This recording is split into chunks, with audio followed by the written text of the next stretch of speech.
Breaking news. Breaking news. Breaking news. Côte d'Ivoire, des syndicats d'enseignants du secteur éducation-formation disent non à la grève. Merci de rester sur CNN. Breaking news. Breaking news. Une rencontre a eu lieu le 1er avril 2025 entre Madame Anne-Désirée Oloto, ministre d'État, ministre de la fonction publique et de la modernisation de l'administration, et plusieurs syndicats d'enseignants ont tenu à marquer leur opposition au mouvement de grève des 3 et 4 avril 2025 initié par l'IS MENA et son leader Monsieur Bliblé. Ces syndicats qui comprennent l'importance du dialogue social ont voulu souligner que les avantages obtenus par les fonctionnaires ont toujours été le résultat des pourparlers responsables avec les autorités gouvernementales. Madame la ministre d'État nous a rassurés par les informations que nous avons reçues.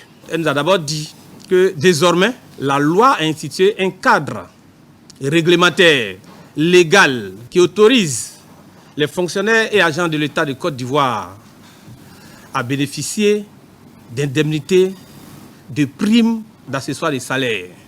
Elle nous a aussi rassuré de la mise sur pied effectivement du comité d'experts qui se réunit régulièrement. Nous voulons rassurer l'ensemble des enseignants que les travaux évoluent très bien vers la prime.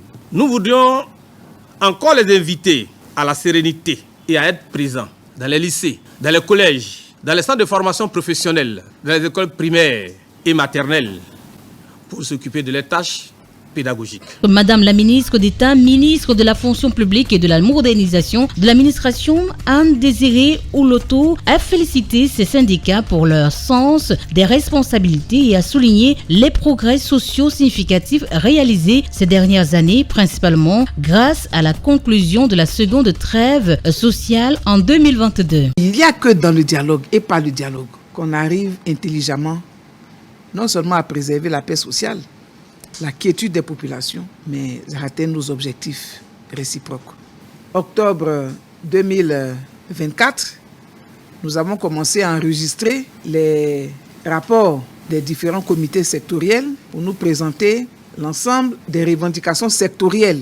Le secteur de la santé, ça a été fait. Éducation, formation, ça a été fait. Et les autres secteurs, au fur et à mesure, nous enregistrons. Nous sommes environ aujourd'hui à 60% à peu près de rapports transmis par les différents ministères sectoriels. Dans le cadre des activités du comité consultatif de la fonction publique, il a été suggéré la mise en place d'un comité d'experts. Parce que les questions auxquelles nous devons apporter des réponses sont des questions techniques, des questions budgétaires et financières qui nécessitent soit des études, soit des analyses pointues. Depuis le début de toutes nos discussions qui portent sur la prime, je n'ai pas manqué de dire 3 choses essentielles. La première, c'est que nous devons agir avec responsabilité.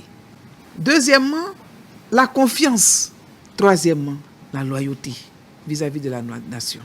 Faisons confiance au président de la République. Elle a cité quelques mesures mises en œuvre par le président de la République de Côte d'Ivoire, son Excellence Alassane Ouattara, entre autres.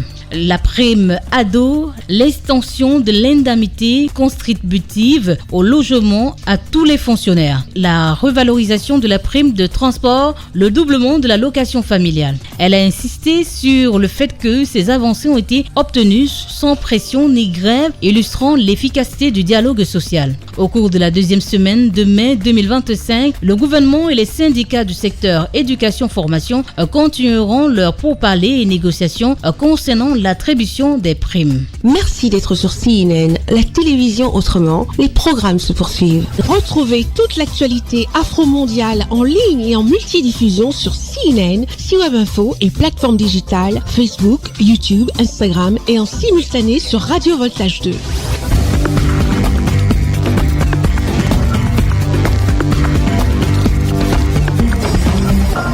Breaking news. Breaking news. Sur CNN.